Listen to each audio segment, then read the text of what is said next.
Thank you, Mr. Burns, for being the guinea pig. I really, glad to do it. really appreciate that. I don't like being first. So my name is Virginia Maclure. I've lived in Gowensville for 25 years. Paul and I have a little farm right around the corner, and this is our home. We want to do everything we can to protect it and be a good steward of the land and be a part of this community, which we are trying very hard every day to do. All right, what is your stance on the enforcement of immigration law, federal law versus states' rights?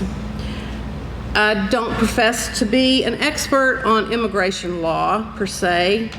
I do know that there have to be laws for immigration, and of course I'm for anybody coming to this country legally.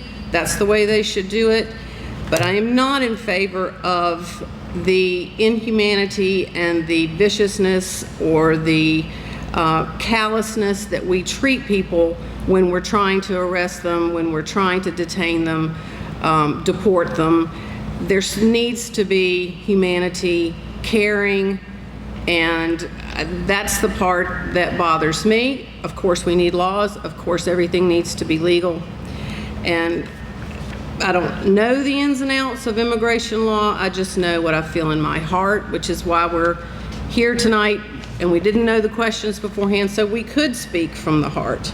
And I have no planned speech for any of these things. We didn't know what they were.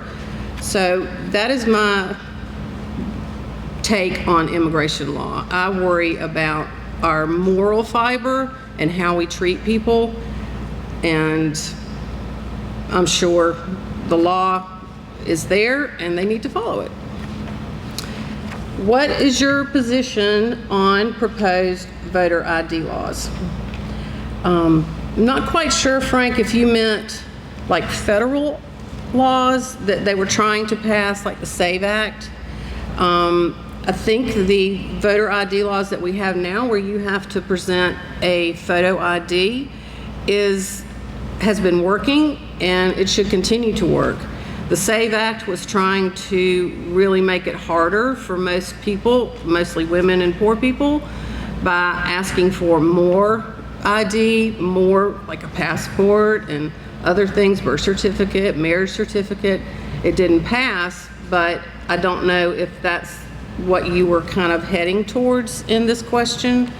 But I believe that being able to just provide a photo ID has worked, and it seems to be working. So I don't know if I would really mess with it too much. But of course, this is all new to me running for office, and we have a lot to learn. And I'm open to learning. What is your stance on allowing additional data centers to be built in the state? That I do not want to see. I'm in agreement with Mr. Burns. They are environmentally toxic. They do not provide the jobs that these corporations are trying to tell us that they provide. They do not, they have plenty of money, and we're still giving them tax breaks for what they're doing. They're taking up our farmlands. They're driving up prices for electricity, for water. They're using our most precious resources. And if anybody's done any reading, you can see what's happening in Utah, what's happening in Wisconsin, Minnesota, how they're being challenged everywhere they go.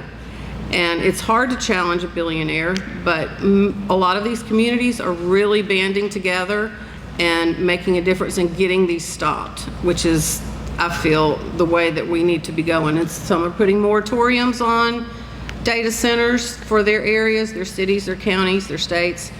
And I just think, until there's more information, there's more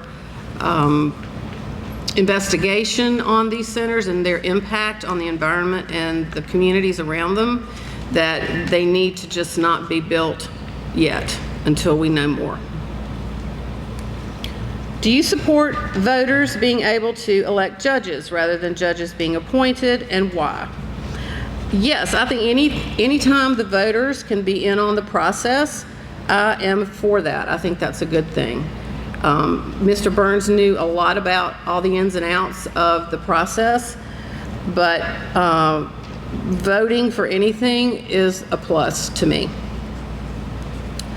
Do you support SCDOT turning over state-maintained roads to local counties to maintain, and why? I know this has been talked about for months in the State House. I don't profess to know all the ins and outs of these conversations, but I feel like if it can be done in a fiscally good way for the states to turn over the maintenance to the counties, and it doesn't cause the counties to have a hardship, then I am for it. But of course, I need to learn more, like a lot of us. And all right, I'm done.